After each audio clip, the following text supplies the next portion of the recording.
పరిశుద్ధ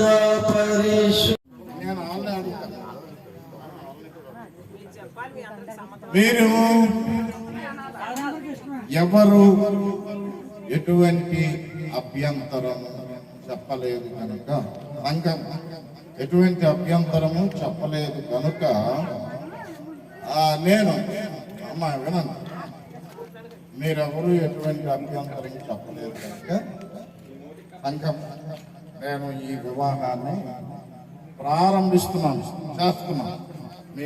మీరెవరు ఎటువంటి చలనం లేదు కనుక అంటే మంచి అని నేను నమ్మి ఈ మౌనమని బట్టి నేను నమ్మి వివాహం జరిగిస్తున్నాను. మీ ఇద్దరు బాబు వెళ్ళమంతా మీరు బాగా ఈ ప్రకటన గమనించాలి. దేవుని మాట ప్రకారం కాక మరి ఒక విధముగా జతపరచబడే వారందరూ దేవుని చేత జతపరచబడరనియు వారి వివాహము యథావిధిగా ఉండదనియు మీ ఇద్దరు రూఢిపరచుకొనవలెను. అర్థమైందా? దేవుని మాట ప్రకారమే జతపరచబడటం అనేది అది దేవుని చేత మీ ఇద్దరు రూఢిపరచుకున్నారు. అర్థమైందా? కాబట్టి హృదయ రహస్యములన్నీ బయలుపరచబడు భయంకరమైన విమర్శన దినమందు మీ ఇద్దరు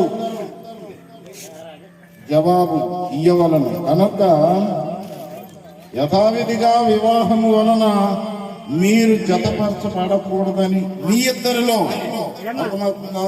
మీ ఇద్దరిలో ఏదైనా ఆటంకం ఉన్న యెడల దానిని ఇప్పుడు ఒప్పుకొనవలనని గట్టిగా ఆజ్ఞాపిస్తున్నాను. అమ్మా సకేనా? అర్థమైంది కదా?